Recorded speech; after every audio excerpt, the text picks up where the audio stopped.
If you're an older man and you masturbate, I need to ask you something important. Have you ever quietly wondered, is this still healthy after 50, 60, or even 70? Or maybe you've worried in private, am I hurting myself? Am I weakening my prostate or making things worse down there? If so, you're not alone. This is one of the most common, yet rarely spoken questions I hear from men in their later years. And the truth is, there's a lot of confusion out there. Some say it's dangerous, some say it's essential. Most men are simply left in the dark. That's why today we're going to break the silence. I'm Dr. Sophia. I've been a practicing urologist for over 10 years, and I've helped thousands of men navigate not just their sexual health, but their dignity, their confidence, and their quality of life. And in this video, we're going to have the conversation most men never get to have, but absolutely deserve. I'll walk you through 10 surprising benefits of masturbation as an older man, and then, just as importantly, 10 risks and mistakes you must avoid to make sure it stays a healthy practice. One of these risks in particular might shock you, but if you understand it, you'll protect not just your prostate, but your long-term vitality. Before we dive in, do me a favor. Hit that like button to let YouTube know this is an important conversation, and leave a quick comment telling me where you're watching from. I always love seeing the community of men from all over the world connecting here. And of course, don't forget to subscribe so you don't miss any of our upcoming health conversations. All right, let's start with the good news. Here's the truth. Masturbation does not automatically damage your body, weaken your performance, or shorten your lifespan. In fact, for many men, it can be part of a healthy routine when it's done consciously and in moderation. The real issue isn't whether you masturbate, it's how you do it, how often, and whether it's serving your health or slowly stealing from it. That's what most men don't realize. And that's why understanding both the benefits and the risks is so important. So let's talk science. This isn't about myths, locker room jokes, or old-fashioned shame. This is about what decades of research in urology, endocrinology, and psychology have taught us about the male body as it ages.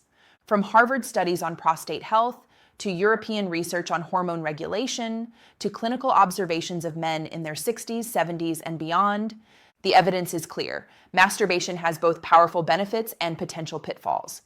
And when you understand both sides, you can use it as a tool to protect your health, rather than accidentally harm it. So let's go step by step. Benefit number 1, it maintains penile health. Think of erections like exercise for your body. When you achieve one, blood flows into the spongy chambers of the penis, the corpora cavernosa. That blood carries oxygen and nutrients, keeping tissues elastic and healthy. Without regular erections, tissues can stiffen, and over time, it becomes harder to achieve firmness. Masturbation acts like a workout for this vital system. Benefit number 2, it promotes prostate health. This is huge. Multiple studies, including a landmark Harvard study, show that regular ejaculation helps flush the prostate. That means secretions, toxins, and dead cells don't build up, lowering your risk of both enlargement symptoms and even prostate cancer. Benefit number 3, it strengthens your pelvic floor. Every orgasm involves rhythmic contractions of the pelvic muscles, especially the pubococcygeus. Strong pelvic muscles mean better erectile control, better bladder control, and even less risk of leakage or incontinence later in life. Benefit number 4, it lowers cortisol, the stress hormone. We live in a stressful world. Masturbation triggers a sharp drop in cortisol, the hormone that raises blood pressure, increases anxiety, and strains your heart. In other words, it's nature's built-in stress relief. Benefit number 5, it releases a cocktail of feel-good chemicals. Dopamine, oxytocin, endorphins, these brain chemicals surge after orgasm. That's why many men feel calm, connected, and even joyful afterward. For older men, these neurochemical boosts can help combat loneliness, depression, and low motivation. Benefit number 6, it improves self-awareness and detection. By regularly touching your body, you learn what's normal and what's not. Many men first detect issues like testicular lumps, Peyronie's disease, or unusual swelling during self-pleasure. Early detection saves lives. Benefit number 7, it improves sleep. After orgasm, your body releases prolactin and oxytocin, hormones that relax you and make sleep deeper and more restorative. For men who struggle with insomnia, this can be a surprisingly powerful tool. Benefit number 8, it improves pelvic blood circulation. Beyond erections, the increased blood flow benefits your prostate, bladder, and surrounding muscles. Poor circulation leads to stagnation, which can worsen urinary symptoms. This habit keeps things moving. Benefit number 9, it can train ejaculatory control. Through conscious techniques like the stop-start method, masturbation gives men a private way to practice control. For those dealing with premature ejaculation, this can translate into more confidence with a partner. Benefit number 10, it keeps desire and neural pathways alive. The brain is the ultimate sex organ. By engaging in sexual fantasy and stimulation, you keep the neural circuits of desire active. This protects libido and prevents the use it or lose it effect many men experience. So there's the good news, but as with any tool, how you use it makes all the difference. Let's talk about the 10 risks you need to avoid. Risk number 1, social isolation. When masturbation replaces human connection rather than complementing it, men risk withdrawing from relationships. Remember, pleasure is healthiest when it adds to life, not when it walls you off. Risk number 2, skin microlesions. Too much friction or no lubrication can cause tiny tears in penile skin. These can irritate, inflame, or even allow infection. The fix, be gentle and use a good water-based lubricant. Risk number 3, desensitization.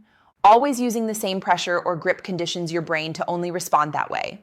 Over time, arousal with a partner may become difficult. Solution, vary your technique. Risk number 4, masking erectile dysfunction. Some men can only get firm during masturbation, not with a partner. That's not normal aging. It's often a warning sign of heart disease, diabetes, or low testosterone. If you notice this, see your doctor. Risk number 5, nerve compression from poor posture. Sitting hunched in a chair for long sessions can compress the pudendal nerve, leading to numbness or pain.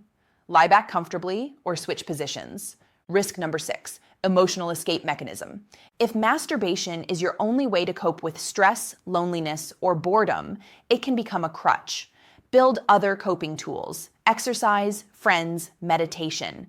Risk number 7, guilt and shame. Many older men carry childhood messages that this is dirty or wrong. That guilt can eat away at confidence and joy. If that's you, consider talking with a sex-positive therapist to reframe it as the natural, healthy act it truly is. Risk number 8, pelvic congestion. Yes, too little ejaculation can hurt the prostate, but too much, multiple times daily for long stretches, can cause aching, heaviness, or even fatigue. The answer? Listen to your body. Moderation is key. Risk number 9, reduce semen quality if trying for children. Most older men aren't trying to conceive, but if you are, daily ejaculation can reduce sperm concentration. For fertility, the sweet spot is every 2 to 5 days. Risk number 10, disconnect from reality via pornography.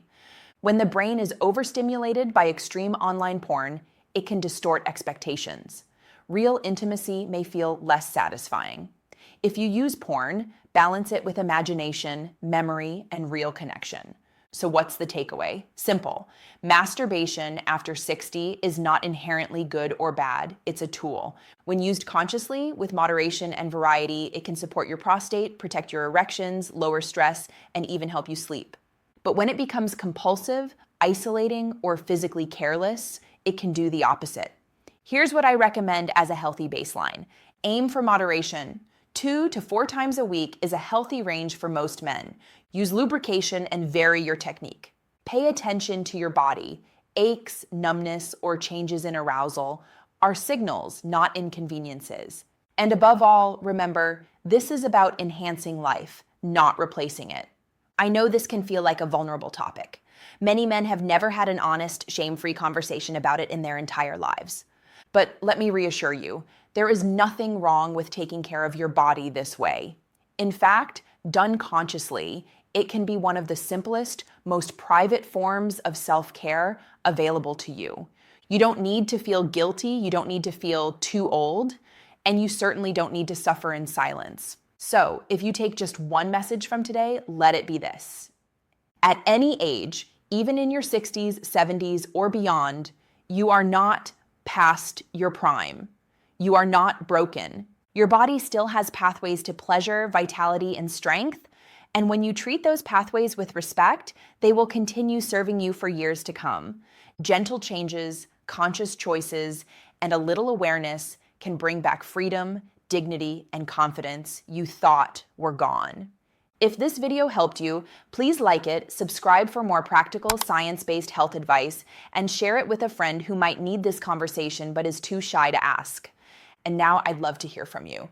What was the most surprising thing you learned today? Drop it in the comments. I read every single one.